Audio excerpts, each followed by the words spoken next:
WIBTA if I told my family that our secret family recipe came from the side of a can. Growing up every year around the holidays, my mom would make fudge. The story was this amazing fudge recipe came from her grandma who snagged it from a famous candy maker.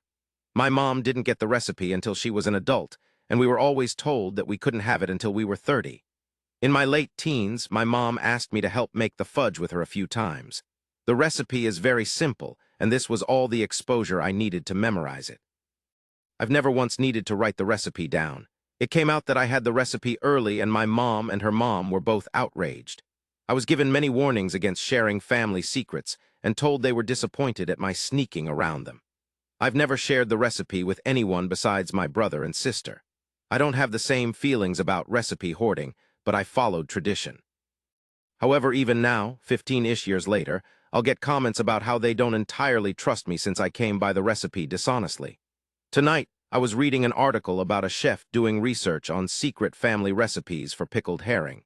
He managed to get copies of hundreds of recipes. 200 of them were identical.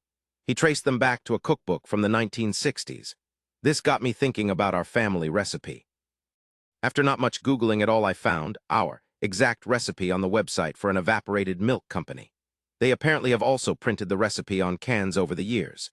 This leads me to believe that either my grandma or her mother actually got the recipe from a can and lied about its origin. I think this is hilarious and want to share the information. We've been so secretive about a recipe that's in public domain. There's really no reason to hoard it anymore. Would I be the asshole if I shared this knowledge with my mom?